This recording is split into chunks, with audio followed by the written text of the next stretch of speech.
Well, Cardinal DiNardo, thank you so much for having us, especially during these times, Holy Week. It's a different kind of Holy Week. Yes, Maggie, thank you for the opportunity to be able to speak with you and to your audience.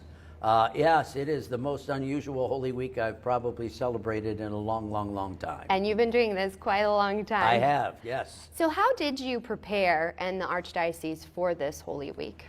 Well, the Holy Week was partially prepared for us. Once the authorities told us, and it was in mid-March, it became very intense, that we could not celebrate any of our liturgies face-to-face, which is the only way we do it. So we had to really get our thinking caps on, as they used to say when I was in school, and we decided a lot of our parishes to live stream their liturgical services. We have a number of them, and we have to have a number of parishes, not only because we have 150 parishes, but also because we have them in Spanish and Vietnamese, as well as in English. So we are dealing with that. And we have also a way of live streaming things from the co-cathedral next door. That's where I will be for most of the Holy Week services. And so we're doing that. Our website is important for finding out where various things are happening. There's also spiritual meditations every day on our website. We also have some activities to do.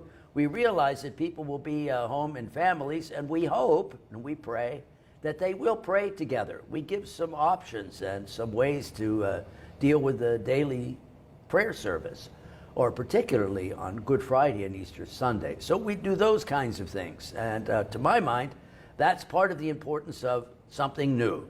Since I'll do the Holy Week liturgies every day, but I must say I did what we call our Chrism Mass, or the blessing of all the oils for the sacraments.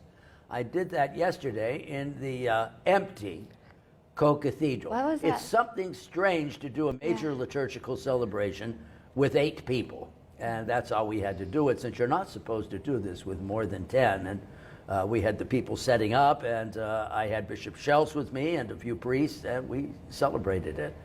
It was necessary for us because after we are opened, and I hope that's soon, that the authorities and also that the virus itself lets us open, we're going to have a number of celebrations of baptism and the sacraments, and we need the oils to do that. So that's why I did the Mass yesterday.